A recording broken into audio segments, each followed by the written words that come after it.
peraí. Dona! Não! Dona! Não, eu já tô no fim da linha. E tudo que eu achei desse lugar era... O milagre nada mais é do que o outro lado de um pesadelo. Tem coisa errada com a personagem Dona. Você concorda? Antes da gente começar esse vídeo, comenta aqui o que você acha dessa personagem. Comentou? Então bora. Já tem muito tempo que eu falo com vocês aqui no canal sobre essa personagem e parece que finalmente tem um grupo de pessoas que, assim como eu, já tá começando a desconfiar dela. Na série From, a Dona é a personagem mais valente e forte emocionalmente. Ela é meio que uma mãe pra todo mundo ali da Casa Colônia, onde todo mundo vive uma vida livre e na companhia de dezenas de outras pessoas. A Dona incentiva e cuida de todos ali na medida do possível. A ideologia da Casa Colônia é de viver o presente e aceitar que o futuro é uma incógnita, sem tentar controlar coisas das quais não temos conhecimento. Por conta disso, o grupo da Casa Colônia em geral não tem seu foco em escapar da cidade. Inclusive, a Casa Colônia na 4ª temporada de From muito provavelmente vai ser completamente aniquilada. E se você quer saber por que, confere o vídeo que tá aqui nesse card. Mas um dos motivos que pode levar esse grupo de sobreviventes à extinção é justamente a sua líder, que por várias razões ali dá sinais de ter muito mais conhecimento e informações sobre a cidade de From do que a gente imagina, mas por algum motivo ela não divide essas informações. E por que ela faz isso? Qual interesse ela teria em manter as pessoas no escuro? Até agora, sempre que alguém novo chega na cidade, a Dona apresenta o lugar para a pessoa, explica onde ela veio parar, fala sobre os monstros, sobre o perigo daquela cidade e enlouquecer quem acaba chegando lá. Você precisa entender onde você veio parar e como sua vida vai ser agora. Essa, infelizmente, vai ser a pior conversa da sua vida. E na primeira vez que a gente ouviu essas informações junto com a Tabitha, a Dona contou uma história. A história de como ela foi parar na cidade da origem. Dona Rhaenys e sua irmã estavam voltando para casa ao anoitecer após uma caçada que lhes rendeu um cervo, quando viram uma árvore caída na estrada. Lembrem desse cervo porque eu vou fazer uma pergunta para vocês no final desse vídeo. A irmã da Dona deu meia volta com o carro e elas dirigiram por mais algum tempo, quando uma figura parou na frente do carro delas. Essa figura sorria de forma sádica para as duas, sem qualquer medo de ser atropelada. A Dona disse que nunca se esqueceu de como aquela figura encarava as duas. Foi quando a sua irmã desceu do carro com a espingarda e ameaçou a pessoa que estava na frente do carro. E essa coisa que assumia a forma humana arrancou a pele do rosto da irmã da Dona. E a partir desse momento é quando a história da Dona começa a ficar estranha. Ela diz que congelou e não conseguia se mover. O medo tomou conta do corpo dela e quando ela se deu conta, ela estava correndo pela floresta dentro e desesperada, porque havia mais monstros por toda parte. Depois de correr por algum tempo, ela se escondeu em alguns arbustos e quando a adrenalina do corpo dela baixou, ela conseguiu ouvir a sua irmã ainda gritando. Ela ainda estava viva. Segundo a Dona, os monstros não estavam matando ela, estavam torturando-a. É nítido que contar essa história mexe de verdade com os sentimentos da Dona, então o que ela disse a respeito da irmã dela ter caído ali nas mãos dos monstros, provavelmente é verdade. Mas vamos lá, a Dona foi a única pessoa que sobreviveu na floresta à noite até agora. Vocês podem falar pra mim, mas e o Randall? Mas e o Victor? O Randall não é um alvo dos monstros, eles deixaram passar várias oportunidades de matar ele de propósito. E se você quer saber por que ele não é um alvo dos monstros, confere esse vídeo aqui que eu falei a respeito da Julie e as viagens no tempo dela. Nesse vídeo eu explico porque tanto ela quanto a Marielle e o Randall deixaram de ser alvos dos monstros. E sobre o Victor, eu nem preciso falar muito pra vocês, né? Ele viveu décadas sozinho lá naquela cidade sem nenhum talismã, e vocês realmente acham que ele escapou todo esse tempo e os monstros não tiveram nenhuma oportunidade de matar ele? É claro que os monstros não queriam realmente pegar ele. Você pode conferir nesse segundo vídeo aqui por que o Victor sobreviveu tanto tempo e o que é aquele cachorro que aparece de tempos em tempos nessa série. Mas assim como o Randall e o Victor sobreviveram por terem deixado de ser alvos dos monstros, poderia a Dona ter sobrevivido na noite que ela chegou pelo mesmo motivo? Sim e não. Vamos estabelecer uma coisa aqui. Quão provável você acha que foi a Dona realmente ter corrido para a floresta, se escondido num arbusto de todos aqueles monstros e esse esconderijo ter durado até o amanhecer? Vocês realmente acham que foi isso que aconteceu? Comenta aqui embaixo. Dito isso, algumas coisas sobre a Dona indicam que ela parece estar de alguma forma vinculada àquela cidade. Um vínculo que tira dela até o desejo de tentar escapar dali. No final da primeira temporada, ela ficou muito triste e irritada com a construção da torre que estava sendo feita para mandar um sinal e talvez conseguir ajuda do lado de fora de From. Ela disse pro Kenny que se eles conseguissem sair da cidade, podiam descobrir que gostavam mais de lá do que imaginavam e podiam até sentir falta de From. E ela estava decepcionada porque eles estavam quase conseguindo concluir a construção de algo naquele lugar, algo que foi ceifado pela esperança que preencheu o coração de todo mundo com a construção da torre. É como se From fosse a casa da Dona, como se a Casa Colônia fosse a família da Dona. É como se a família da Dona ainda estivesse lá dentro da cidade. como se a família da dona ainda estivesse dentro da cidade?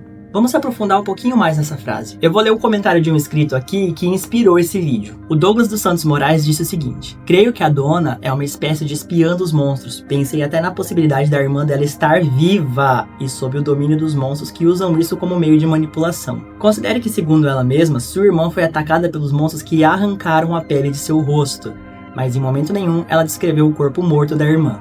Isso não é tão impossível se considerarmos o que aconteceu com o Wendell, que teve seu rosto também um pouco desfigurado. Todavia, o mantiveram vivo. Esse comentário foi um dos mais perspicazes que eu já vi aqui no canal. O que o Douglas está dizendo aqui é que não só a história de sobrevivência da dona, com ela fugindo pro mato lá e sobrevivendo, pode ser mentira, como também o próprio fato da irmã dela estar morta também pode ser uma mentira. Acrescentando a esse comentário aqui, eu já teorizei aqui no canal num vídeo que eu fiz a respeito da dona, que ela pode ter sobrevivido através de um acordo, a vida da irmã dela pela própria vida. Esse acordo poderia ter sido feito com o Homem de Amarelo, o monstro que habita as florestas para onde a dona disse que fugiu. E por que esse acordo teria sido feito com o Homem de Amarelo e não com qualquer outro monstro, como foi o caso do Boyd lá, que combinou com aquela mulher a vida do Randall pela vida das pessoas que estavam na ambulância? Por que necessariamente o Homem de Amarelo? Muito simples, porque a dona foi a única pessoa além do Jim a ouvir a voz do Homem de Amarelo no rádio, e ao invés de ficar curiosa, eufórica, preocupada e querer entender o que aquilo poderia ser, ela nem surpresa ficou, só ficou enfatizando muito claramente para que ele, em hipótese alguma, falasse daquela voz com alguém. Ela queria manter essa voz em completo segredo, talvez porque a aparição dessa pessoa ali do rádio trouxesse à tona informações a respeito da dona que colocariam ela em maus lençóis com as pessoas da cidade. Na única aparição que a dona faz no teaser da 4ª temporada de From, mostra ela com uma mochila nas costas andando perto daquelas cabanas ao redor da cidade. A dona sempre tenta evitar deixar a cidade ali e ficar circulando pela floresta, mas foi só o Homem de Amarelo aparecer no final da 3ª temporada que de repente ela tá circulando ali nos arredores da cidade. Talvez agora realmente ela queira dar o fora logo dali. E falando aqui da segunda parte do comentário do Douglas, ainda que essa teoria da dona ter feito um acordo pela própria sobrevivência fosse verdade, isso não explicaria a resistência da dona às tentativas de fuga daquele lugar. A única coisa que explicaria essa determinação da dona de permanecer dentro de From seria se ela tivesse interesse em alguma coisa que ainda tá lá dentro. Seria isso aqui que o Douglas disse, se a irmã dela ainda estivesse viva e sob posse dos monstros. E como ele disse aqui, é totalmente possível que um monstro tenha tirado a pele do rosto da irmã da dona e ela ainda tenha sobrevivido,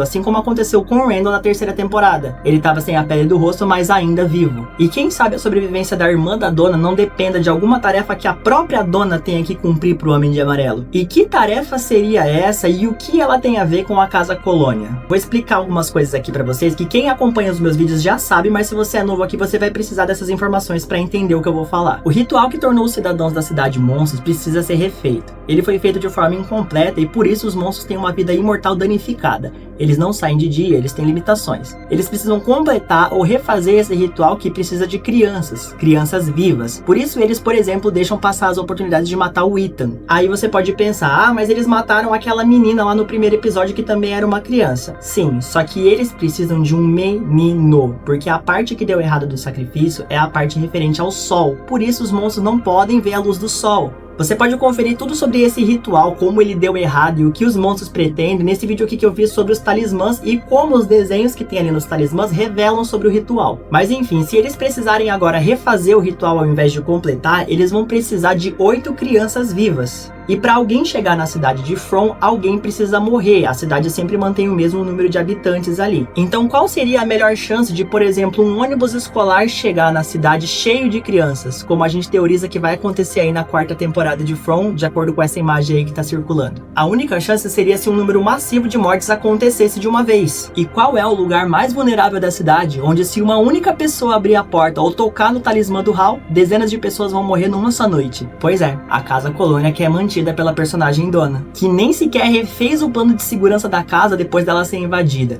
Eu já falei com vocês aqui no vídeo sobre o massacre da Casa Colônia que deveria ter pelo menos 2 ou 3 talismãs ali naquela casa, para caso a proteção da casa toda se esvaísse, eles pudessem correr para um cômodo que teria outro talismã lá dentro. Mas não, a Casa Colônia tem o maior número de pessoas concentradas da cidade e tem uma das proteções mais fracas daquele lugar. E também pouca gente questiona isso, mas quem deu a Casa Colônia pra dona cuidar? Então poderia a Casa Colônia ali ser um lugar que a dona mantém pro Homem de Amarelo um grande número de pessoas com uma proteção frágil para possibilitar que massacres aconteçam e aumentar as chances de turmas de crianças chegarem na cidade para que os monstros possam completar o ritual? E poderia ela estar fazendo isso pro Homem de Amarelo porque ele tem a irmã dela e a sobrevivência da irmã dela depende da obediência da própria Donna, vamos ficar de olho na Donna pra ver se na próxima temporada ela vai pedir pra essas crianças que vão chegar nesse ônibus escolar ficarem na casa colônia com ela, porque isso vai ser um indicativo de que essa teoria tá correta. Porque as crianças oferecidas no ritual, elas precisam ser traídas por alguém, e quem sabe a tia Donna não queira essas crianças ali perto dela, pra quando ela entregar eles pros monstros, configurar essa traição necessária pro ritual. O que vocês acham dessa possibilidade? Será que a Donna iria tão longe pra salvar a irmã dela? E agora chegou a hora de eu fazer a pergunta pra vocês relacionada ao cervo que eu citei lá no começo do vídeo. Essa pergunta é mais na verdade pra saber se vocês têm interesse num vídeo aqui no canal. Vocês já repararam que os monstros evitam de matar animais? Os animais que servem de alimento ali pras pessoas sempre ficaram soltos e nunca tiveram em risco durante a noite. Teve uma única vez que um monstro matou um animal e uma pista surgiu nesse momento. Eu acredito que o motivo dos monstros não atacarem animais foi revelado nesse momento de uma forma muito sutil, e isso envolve uma fraqueza dos monstros, que explicaria o porquê deles não atacarem animais. Vocês querem que eu faça um vídeo completo sobre essa teoria? Então já sabe, comenta aqui embaixo, dá like pra fortalecer o canal, se inscreve se ainda não for inscrito, e até o próximo vídeo.